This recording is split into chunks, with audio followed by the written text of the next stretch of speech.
श्रोताओं नमस्कार, बहुत बहुत स्वागत करते हैं आपका इस भेंट वार्ता में। मैं हूं आज आपके साथ दीपक निषाद और हमारे साथ बातचीत करने के लिए हमने आज इस भेंट वार्ता में बेहद खास मेहमान को आमंत्रित किया हुआ है। आप हैं डॉक्टर सुनील कुमार जैन और आपको शिक्षा के क्षेत्र में कार्य करने का बहुत लंबा अनुभव है। साथ ही साथ आप समाज सेवा के कार्य में भी बहुत तल्लीनता से संलग्न रहते हैं। और सबसे अच्छी बात यह है कि आप 1984 में बी फार्मा में और 1986 में डॉक्टर हरि सिंह गौर केंद्रीय विश्वविद्यालय के प्रख्यात फार्मेसी विभाग से गोल्ड मेडलिस्ट हैं। तो आज हम जिस विषय के ऊपर बातचीत करना चाहते हैं वो फार्मेसी के क्षेत्र में युवा कैसे उज्जवल भविष्य बना सकता है, क्या क्या संभावनाएं हैं। इन तमाम बिंदुओं पर बातचीत करने के लिए डॉक्टर सुनील कुमार जैन साहब हमारे बीच उपस्थित हैं। आपका हम बहुत बहुत स्वागत करते हैं। दीपक जी, बहुत बहुत धन्यवाद आपका। मुझे भी बहुत उत्सुकता थी कि कभी अपने बच्चों को बताएं, यूथ को बताएं कि फार्मेसी शिक्षा का क्या भविष्य है इसका, लेकिन स्कोप क्या है, इसके बारे में जानकारी नहीं है। तो मुझे आपके माध्यम से आज बड़ी खुशी है कि जन जन तक मैं अपनी बात पहुंचा पाऊंगा कि फार्मेसी एक ऐसी शिक्षा है जिसमें कहना चाहिए सबसे मोस्ट प्रॉमिसिंग सब्जेक्ट है आज की डेट में। जैसे आपने सभी ने देखा हो कि 2 साल से पहले हम लोग कोरोना से पीड़ित थे, तो फार्मेसी एक ऐसा क्षेत्र था जिसने कि अपनी वैक्सीन के इन्वेंशन से अपने भारत देश को कोरोना से बचाया, पूरे विश्व को वैक्सीन भेज के पूरे विश्व की सेवा करी।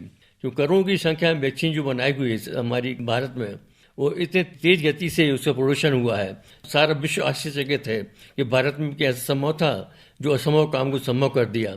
तो कह सकते फार्मेसी एक ऐसा क्षेत्र है, सेवा का माध्यम में मैं कहना चाहूँगा आप अपना भविष्य उज्जवल बना सकते हैं और आपको देश की सेवा करने का अवसर भी प्राप्त होता है। जी डॉक्टर साहब, आपने बहुत महत्वपूर्ण बात बताई कि कैसे आत्मनिर्भर भारत के क्षेत्र में कदम बढ़ाने के लिए फार्मेसी एक बहुत मजबूत और सशक्त माध्यम है। और सबसे बड़ा उदाहरण आपने दिया कि वैक्सीन, कोरोना से पूरी दुनिया जूझ रही थी और वैक्सीन के खोज इजाद के लिए पूरी दुनिया संघर्ष कर रही थी और फार्मेसी का ही कमाल था, उसका ही चमत्कार था कि ना सिर्फ भारत को बल्कि पूरे विश्व को वैक्सीन का एक जो उपहार है भारत ने दिया। बहुत बड़ी बात है। हम विस्तार से चर्चा प्रारंभ करना चाहेंगे और डॉक्टर साहब आपसे जानना चाहेंगे कि जो युवा मेडिकल के क्षेत्र में, खासकर एमबीबीएस या दूसरी जो पढ़ाई होती है मेडिकल के क्षेत्र में, वहां से वंचित रह गए हैं, महरूम रह गए हैं और उनको second line of medical education के रूप में यदि फार्मेसी एक कैरियर के रूप में सुझाया जाए तो ये कितना उपयुक्त है और कैसे एक युवा इसमें उज्जवल भविष्य बना सकता है।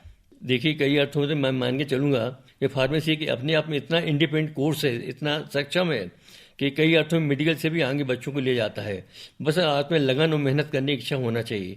आज हम देखते हैं कि जो बच्चे एक इंडस्ट्री में गए हैं, क्योंकि फार्मेसी में स्कोप इतना अनंत है कि कई क्षेत्र आप कवर कर सकते हैं। इसमें आप एजुकेशन के द्वारा रिसर्च या डेवलपमेंट में जा सकते हैं, मैन्युफैक्चरिंग फील्ड में जाते हैं और जो लोग प्रोडक्शन में गए हैं आज वो चीफ मैनेजर पोजीशन पहुंच गए हैं और जो उनका पैकेज है आज किसी अन्य क्षेत्र से ज़्यादा बहुत अच्छा है। तो यह हम कह सकते हैं कि फार्मेसी क्षेत्र में बहुत अनंत संभावना है और आप बस एक बार प्रयास करें कि यह क्षेत्र चुनना है तो जो भी आप जितनी क्षमता है उतना आप में काम कर सकते हैं। सबसे पहले तो हम देखते हैं कि सबसे ज़्यादा स्कोप क्या है, सेल्स और मार्केटिंग में, रिसर्च एंड डेवलपमेंट में, प्रोडक्शन में, क्वालिटी चेक, एजुकेशन में। रिसर्च करके हम गवर्नमेंट इंस्टीट्यूशन में भी साइंटिस्ट का पद बन सकते हैं, ड्रग इंस्पेक्टर भी बन सकते हैं, सीनियर होने के बाद ड्रग कंट्रोलर भी बन सकते हैं। तो ऐसा कोई क्षेत्र नहीं जिसमें नहीं जा सकते हो, बस आप में लगन और मेहनत होना चाहिए। जी, बहुत महत्वपूर्ण बात है डॉक्टर सुनील कुमार जैन साहब की फार्मेसी का क्षेत्र जो है विकल्प नहीं बल्कि चॉइस होनी चाहिए। हाँ। और अनंत संभावनाओं से भरा हुआ क्षेत्र है ये और युवा बहुत दिल से, लगन से यदि काम करना चाहते हैं तो इस क्षेत्र में आ सकते हैं। अब हम शुरुआत करना चाहेंगे कि कैसे एक कोई युवा है और पहला कदम रखना चाहता है फार्मेसी के क्षेत्र में, तो क्या क्या कोर्सेज होते हैं जिससे वो शुरुआत कर सकता है। देखिए, फार्मेसी तो सबसे पहले क्या होता है, डिप्लोमा कोर्स होता है 2 साल का होता है, जो डिग्री कोर्स होता है, बीफार्म कोर्स वो 4 साल का होता है और डिग्री कोर्स करने के बाद हम 2 साल का पीजी कोर्स, एमफार्म कोर्स कर सकते हैं। और जिसको आने की टीचिंग या रिसर्च में जाने की इच्छा है वो पीएचडी के क्षेत्र में जा सकता है। तो सबसे आसान तो होता है डिप्लोमा कोर्स करना 2 साल का।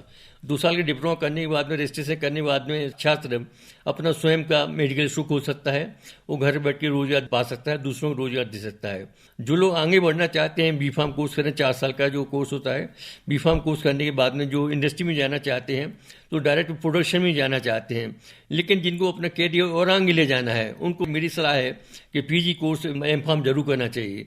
और जिन्हें बहुत अच्छा सर्वोच्च जिनको जाना है उनको पीएचडी करना चाहिए, क्योंकि जितनी शिक्षा का क्षेत्र आप आपका बढ़ेगा उतनी अच्छी अपॉर्चुनिटी आपको मिलेगी और आपका पैकेज उतना अच्छा रहेगा। तो ये तो आपको स्वयं सोचना है कि हमें कितनी आगे दूर तक जाना है, अपनी रुचि अनुसार उस तरह से कोर्स चुन सकते आगे बढ़ सकते हैं। जी, संभावनाएं अनंत हैं और अपनी रुचि अनुसार आप कोर्सेज का, डिग्री का या डिप्लोमा का चयन कर सकते हैं। बहुत आगे जाना चाहते हैं तो आप पीएचडी रिसर्च भी कर सकते हैं, लेकिन डिप्लोमा धारी होने भर से ही आप रोजगार प्राप्त कर सकते हैं। बिल्कुल, बहुत अच्छी बात है डॉक्टर साहब। आपसे आगे हम जानना चाहेंगे कि जैसे हर क्षेत्र में जाने के लिए किसी युवा के अंदर एक मिनिमम जो रिक्वायर्ड स्किल्स होते हैं, क्या स्किल सेट होते हैं, क्या वो कौशल होते हैं, क्या वो एप्टीट्यूड होते हैं जो एक छात्र के अंदर होना चाहिए इस फील्ड में आने से पहले? देखिए, सेवा करने की भावना जिन लोगों में होती है उनको ही सबसे पहले आगे आना चाहिए, क्योंकि इस प्रकार से हमारा सेवा का क्षेत्र है ये। तो रिक्वायरमेंट ये होती है कि फिजिक्स, केमिस्ट्री, मैथमेटिक्स होना चाहिए। मैथ्स नहीं तो बायोलॉजी से बायोलॉजी स्टूडेंट भी इसमें प्रवेश ले सकते हैं। गवर्नमेंट तो वैसे मिनिमम 45% किया हुआ क्वालिफाइंग, क्योंकि फार्मेसी उतना आसान भी नहीं होता है। मेरा सोचना है ऐसा, जो बच्चे कम 60% यदि 12th बेस पे लेके आना चाहते तो उनको जरूर इसमें आगे आना चाहिए, तो उससे आपको यह कोर्स करने में बड़ी सुविधा होती है। सेवा की भावना यदि आपके भीतर है तो आपको इस क्षेत्र में आना चाहिए, और पढ़ने में यदि आप मेधावी हैं तो और अच्छी बात है। बहुत अच्छी बात। डॉक्टर साहब, हम यहाँ पर ये भी जानना चाहेंगे कि प्रवेश स्तर पे क्या तैयारियां करनी पड़ती हैं और प्रवेश के लिए क्या क्या एंट्री गेट है? क्या सरकारी स्तर पे कोई एग्जाम होता है, या सरकारी स्तर पे कोई बच्चे छूट गए हैं तो क्या प्राइवेट कॉलेज में भी जा सकते हैं? देखिए, प्राइवेट कॉलेज में तो ऐसे कोई क्राइटेरिया नहीं है, मात्र आपके 12th बेस से हो जाता है, वो मेरिट बेस पे एग्जाम होता है। लेकिन जैसे हम जानते हैं सागर यूनिवर्सिटी में फार्मेसी विभाग है, इसका ऑल इंडिया लेवल टेस्ट होता है, तो उसके लिए टेस्ट में क्वालिफाई होना जरूरी होता है। उस टेस्ट क्वालिफाई होने के बाद ही पे एडमिशन ले सकते हैं B.Pharm लेवल पे। ऑल इंडिया लेवल का कंपटीशन होता है? हाँ, अभी जैसे जितने बच्चों ने अप्लाई किया, एक सीट के पीछे 2160 बच्चों ने, एक सीट के लिए 2160 बच्चों का एवरेज आ रहा है, तो काफ़ी कोई डिमांड है। और लोग समझ रहे हैं इसकी वैल्यू कितनी है, इसलिए हम समझते हैं कि कितना प्रॉमिसिंग कोर्स है फार्मेसी आज की डेट में। बहुत प्रॉमिसिंग, बहुत अच्छा कोर्स है, इसीलिए इसकी डिमांड बड़ी है, छात्र इस कोर्स की तरफ आना चाहते हैं। डॉक्टर साहब, यहाँ पर हम जानना चाहेंगे कि कई बार बच्चे काफी कंफ्यूज होते हैं, उनको तैयारी की सही दिशा नहीं पता होती है, तो एग्जाम में अच्छा रैंक आ सके ताकि वो अच्छे कॉलेज को चयन कर सकें, इसके लिए उनकी तैयारी क्या हो, किस तरह से तैयारी करें? तैयारी देखिए, आपको भी बताया कि 12th बेस पे एग्जाम होता है, तो हमारा PCM, फिजिक्स, केमिस्ट्री, मैथमेटिक्स, इसकी अच्छी तैयारी करें। जो बायोलॉजी वाले स्टूडेंट बायोलॉजी तैयारी करें, उसमें अपना सर्विस देने का प्रयास करें, तो आराम से हो जाता है। ऐसी कोई मेरे ख्याल से समस्या इसमें नहीं आती है। लेकिन अपने विषय का गहन अध्ययन आपका होना जरूरी होता है। गहन अध्ययन करें तो मुझे पूरे विश्वास है बच्चों का इसमें सिलेक्शन हो जाता है। जी, गहन अध्ययन बहुत आवश्यक है। सतही स्तर पर पढ़ाई करने से काम नहीं चलेगा, आपको विषय को गहनता से पढ़ना पड़ेगा, तभी आप अच्छा रैंक ला सकते हैं, अच्छे फार्मेसी कॉलेज में आपका चयन हो सकता है। डॉक्टर साहब, बहुत अच्छी बात है, लेकिन कुछ छात्र ऐसे भी हो सकते हैं जो ऑल इंडिया लेवल कंपटीशन में छूट गए पीछे और अपने शहर में ही रह करके पढ़ाई करना चाहते हैं, और सरकारी जो फार्मेसी कॉलेज हैं वो उनके विकल्प लिस्ट में नहीं है, तो क्या वो प्राइवेट फार्मेसी कॉलेज की तरफ जा सकते हैं? और खासकर जो गरीब छात्र हैं, क्या उनके लिए गवर्नमेंट किसी तरह की छात्रवृत्ति या स्कॉलरशिप की व्यवस्था करती है? बहुत अच्छी बात पूछा आपने। जो बच्चे गवर्नमेंट कॉलेज में एडमिशन नहीं मिल पाता है, तो आज की डेट में फार्मेसी कॉलेज काफ़ी खुले हुए, हमारे शहर में करीब 10 से 11 कॉलेज हैं, तो बड़ी आसानी से उनको इसमें एडमिशन मिल जाता है। दूसरी बात, रही बात स्कॉलरशिप की, तो छात्रों को इतनी स्कॉलरशिप मिल जाती है कि छात्र अपनी पढ़ाई बिना पैसे के कर सकता है। गवर्नमेंट के द्वारा छात्रों को सुविधा प्रदान की गई है, स्कॉलरशिप आती है जिससे अपनी पढ़ाई खर्च पूरा उठा सकते हैं उसमें। जी, गवर्नमेंट द्वारा फैसिलिटी दी गई है, गवर्नमेंट द्वारा पूरी फैसिलिटी दी गई है, पूरी सुविधा दी गई है। जो गरीब बच्चे हैं वो भी पढ़ाई कर सकते हैं, छात्रवृत्ति उनको मिलती है। डॉक्टर साहब, हमने कोर्सेज की बात कर ली, दाखिला कैसे होता है, तैयारी कैसे करें। अब हम समझना चाहेंगे कि जो बच्चा कोर्स कर लिया, मान लीजिए B.Pharma कर लिया या डिप्लोमा कोर्स कर लिया या मान लीजिए M.Pharma कर लिया, इसके बाद क्या कॉलेज स्तर पर कोई प्लेसमेंट सेल होता है, प्लेसमेंट उनका होता है, डायरेक्ट इंडस्ट्री से जोड़ करके उनको जॉब ऑफर किया जाता हो? जी हाँ, कॉलेज स्तर पर प्लेसमेंट सेल भी होती है, कंपनी बुलाई जाती है, वो कॉलेज स्तर उनका प्लेसमेंट करवाया जाता है। मैंने आपको बताया जैसे कि जो लोग आगे बाहर नहीं जाना चाहते हैं, फार्मेसी काउंसिल इंडिया में रजिस्ट्रेशन करवा लेते हैं, वो घर बैठ के अपने मेडिकल स्टोर खोल सकते हैं। जो लोग आगे नहीं जाना चाहते हैं उनके लिए आपको सेल्स की फील्ड में MR मेडिकल रिप्रेजेंटेटिव बन सकते हैं, उनकी काफ़ी अच्छा कैरियर बना सकते हैं। मेडिकल रिप्रेजेंटेटिव होता है इंडस्ट्री और डाटा के बीच में एक बीच का मध्यस्थ होता है, जो आज हमारी इंडस्ट्री में क्या डेवलप हो रहा है वो डाटा तक पहुंचाता है। तो नए नए जो प्रोडक्ट आते हैं वो डॉक्टर को पूरी जानकारी मिलती है, तो डॉक्टर इसलिए प्रेरित होते हैं कि नई नई बीमारी का इलाज निकाल, नई नई मेडिसिन, नए नए मालूम आ रहे हैं, तो यह फार्मेसी वह कड़ी होती है जो बीच की बताई जाती हैं। और जो लोग अपनी इंडस्ट्री में जाना चाहते हैं मैन्युफैक्चरिंग में, तो उनके लिए प्लेसमेंट इंडस्ट्री में हो जाता है। क्वालिटी कंट्रोल एश्योरेंस भी होता है, जैसे रिसर्च एंड डेवलपमेंट विंग भी होती है। तो इस तरीके से डिफरेंट उनके डिपार्टमेंट होते हैं इंडस्ट्री के, जहाँ पे बच्चा अपनी सुविधा अनुसार प्लेसमेंट ले सकता है।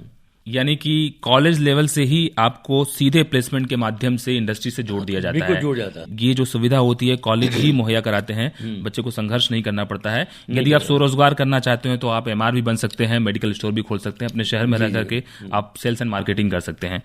डॉक्टर साहब, यहाँ पर आपने बहुत विस्तार से जो संभावनाएं हैं फार्मेसी कोर्स करने के बाद बताया, लेकिन फिर भी आखिरी में चलते चलते आपसे हम जानना चाहेंगे कि जो बच्चे फार्मेसी के क्षेत्र में आ रहे हैं और खासकर research and development, marketing and sales के अलावा जो इंडस्ट्री में जाना चाहते हैं या सरकारी स्तर पर किसी बड़े ओहदे पे आसीन होना चाहते हैं, उनके लिए क्या क्या रास्ते हैं?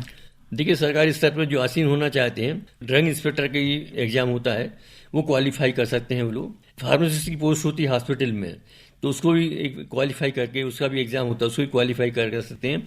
हमारी रिसर्च इंस्टीट्यूट है, उसमें साइंस पद के लिए भी आपके लिए बार बार विज्ञापन निकलते हैं, तो उनमें भी एग्जाम देके उनका इंटरव्यू फेस कर सकते, वहाँ पे इसको आप ले सकते हैं। राज्य स्तर के अलावा क्या केंद्रीय स्तर पर संघ लोक सेवा आयोग द्वारा भी कुछ परीक्षाएं आयोजित की जाती हैं इसमें? हाँ, होती है। इसमें फार्मासिस्ट का जैसा एग्जाम होता है, ड्रग इंस्पेक्टर का एग्जाम होता है, ये सब राज्य स्तर पर और राष्ट्रीय स्तर पर भी होता है इनका एग्जाम। जी डॉक्टर साहब, बहुत विस्तार से आपने फार्मेसी के क्षेत्र में जो संभावनाएं हैं और एक युवा कैसे अपना उज्जवल भविष्य बना सकता है, बहुत विस्तार से आपने बताया। बस चलते चलते कुछ संदेश आपके माध्यम से, चूंकि आपका इतना लंबा अनुभव रहा है और स्वयं आप बहुत मेधावी छात्र रहे हैं अपने जमाने के, तो आप छात्रों को अपने अनुभव, अपने संघर्ष के आधार पर क्या संदेश देना चाहेंगे कि बच्चे कैसे पढ़ाई करें और फार्मेसी का क्षेत्र कैसे उनके लिए एक सटीक, एक बढ़िया, एक उम्दा क्षेत्र हो सकता है? मैं यही कहना चाहता हूँ, आपने एक बार भविष्य अपने चूज के लिए फार्मेसी को, तो ये माने चलिए फार्मेसी का आपका भविष्य बहुत ही उज्जवल होने वाला है। बस इसमें एक लगन, डेडिकेशन होके वो उसमें मेहनत करना है। डेडिकेशन आप देंगे, जैसे हम देख रहे हैं कि पढ़ाई का समय निश्चित कर दी, 4 से 6 घंटे में पढ़ना है, तो मान के चलिए जो अभी आपको जो मेहनत करेंगे वो आपको आगे जाके बहुत फलीभूत होगी, और जो भी आपने सपना देखा होगा वो पूरा होगा। तो जैसे हम देखते हैं आज के समय में जो मोबाइल का समय आ गया है, इन सब चीज़ों को छोड़ के आप मात्र अपने पढ़ाई में सिंसियरिटी होकर, डीपली होकर पढ़ाई करिए, तो मेरा पूरा विश्वास है कि जो आपने अपना सपना देखा हुआ है, ना ही आप अपने परिवार को गोरा बढ़ाएंगे, समाज का और देश को भी गोरा बढ़ाएंगे।